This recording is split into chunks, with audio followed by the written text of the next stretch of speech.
दोस्तों, आज की कहानी है बीवी को सर के ऊपर चढ़ाने का नतीजा। कहानी पसंद आए तो वीडियो को लाइक एवं सब्सक्राइब जरूर करना। चलो कहीं घूमने चलते हैं। राघव भी अपने दोस्तों के साथ 15 दिनों के लिए सिंगापुर जा रहा था। कितने दिन हो गए हमें कहीं गए हुए। सुनैना ने अपने पति जैसे बहुत ही मनुहार करते हुए कहा, मुझे कहीं नहीं जाना, कोफ्त होती है मुझे कहीं जाने की सुनकर। मिलता क्या है कहीं बाहर जाकर, वापस ही घर तो आना होता है। ट्रेन में सफ़र करो, थको और फिर किसी होटल में रहो और बेवकूफ़ों की तरह उस जगह की सैर करते रहो। बेकार में इतना पैसा खर्च हो जाता है और वापस घर आकर फिर थकान उतारने में 2 दिन लग जाते हैं। सारा शेड्यूल बिगड़ जाता है। वह अलग, पता नहीं क्यों तुम्हें हमेशा घूमने की लगी रहती है।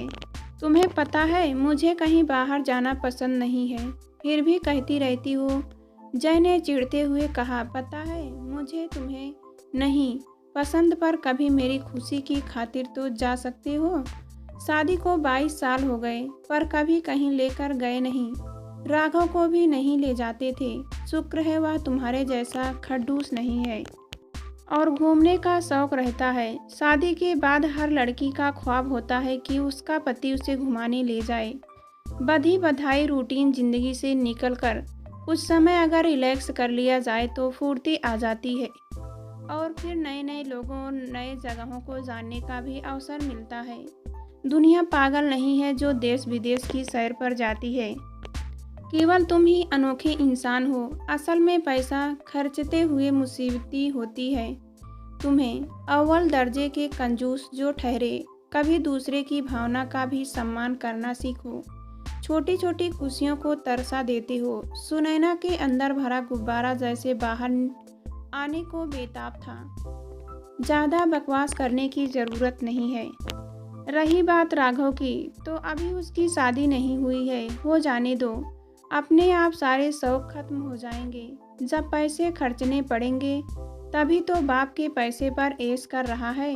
बेकार की बातें ना करो। तुम्हारी जेब से कहाँ निकलते हैं पैसे।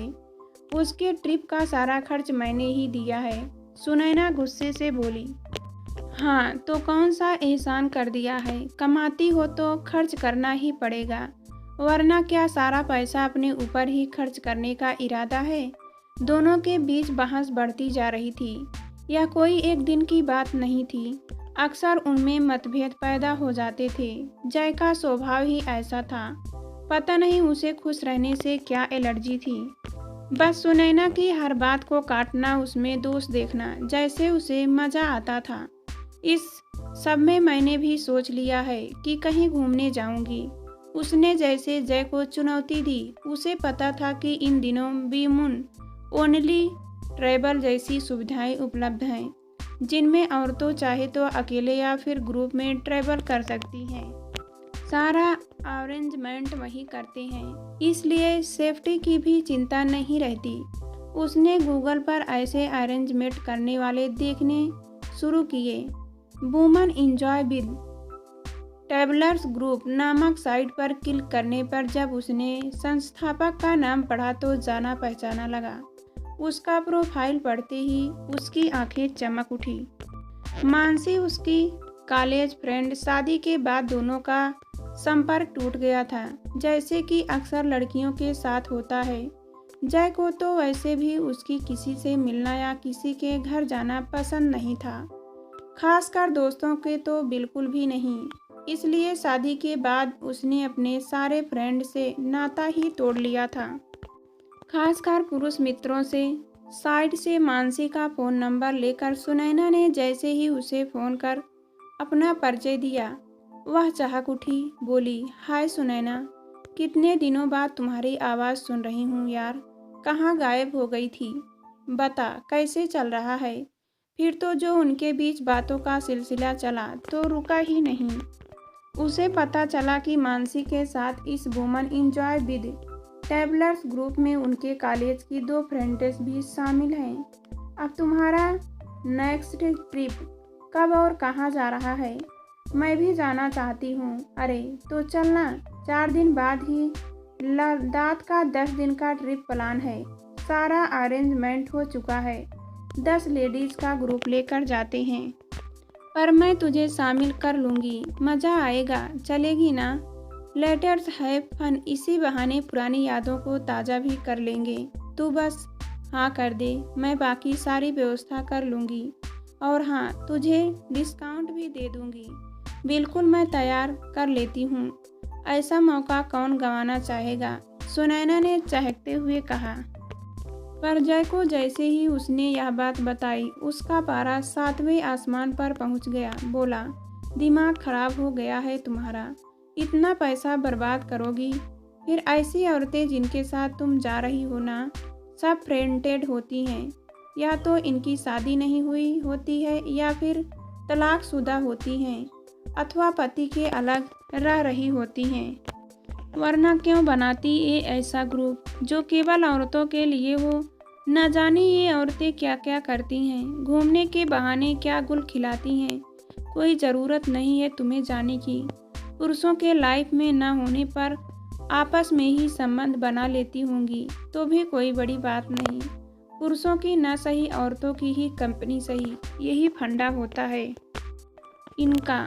सबकी सब बेकार की औरतें होती हैं, एक्सपेरिमेंट करने के चक्कर में यहाँ वहाँ घूमती हैं और स्वयं को इंटेलेक्चुअल का समाज को दिखाती हैं कि अकेले भी वे बहुत कुछ कर सकती हैं।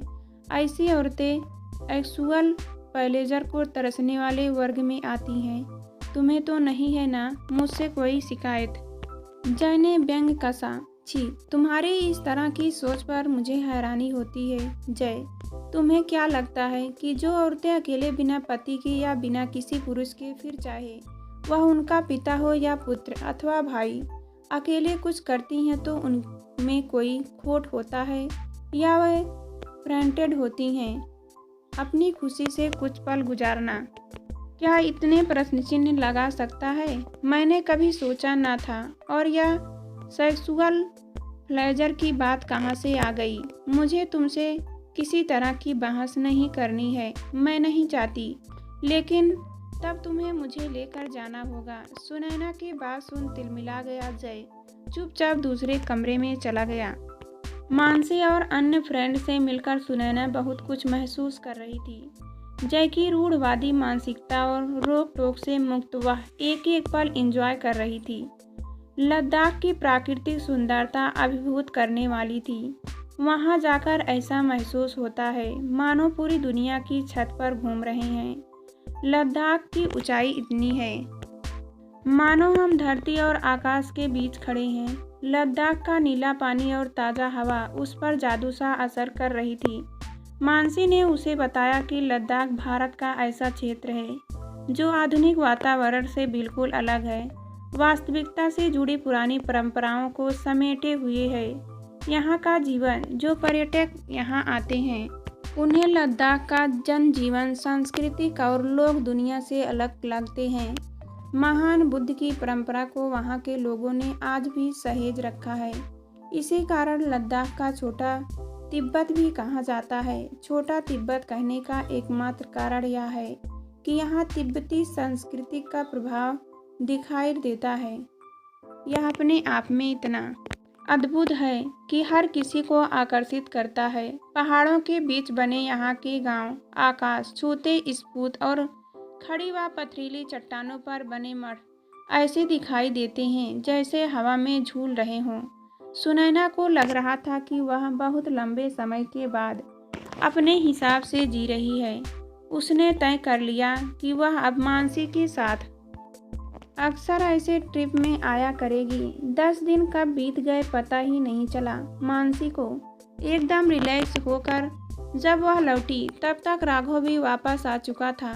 दोनों एक दूसरे के साथ अपने ट्रिप के अनुभवों को शेयर कर रहे थे कि अचानक जय भड़क गया। पता नहीं दोनों क्या तीर मार कर आए हैं जो इतने खुश हो रहे हैं। और तुम सुनैना ज़रूरत से ज़्यादा खिली हुई लग रही है, क्या बात है? उन औरतों का साथ कहीं ज़्यादा तो नहीं भाग गया तुम्हें? कहीं उन औरतों का रंग तो नहीं चढ़ गया है तुम पर? मानसी, जो जय के व्यवहार व सोच से पहले ही दुखी रहती थी, अब उससे कटी कटी रहने लगी। उसकी बातें, उसके कटाक्ष सीधे उसके दिल पर चोट करते थे। उसके बाद दोनों के बीच तनाव बहुत बढ़ गया। कैसे कैसे इल्ज़ाम लगाता है जय। वह जब भी उसके साथ सख्त संबंध बनाने की कोशिश करता, उसका हाथ झटक देती। हद होती है किसी बात की। इतने ताने सुनने के बाद कैसे वह जय के करीब जा सकती थी? थोड़ी देर पहले किसी का दिल दुखाओ और फिर उसके शरीर को पाना चाहो, आखिर कैसे संभव है यह? मन खुश ना हो तो तन कैसे साथ देगा? जय की तिलमिलाहट सुनैना के इस व्यवहार से और बढ़ गई। एक रात उसके करीब आने की कोशिश में जब सुनैना ने उसे धक्का दे दिया तो वह चिल्लाने लगा, सब समझ रहा हूँ मैं, तुम में आए इस बदलाव की वजह।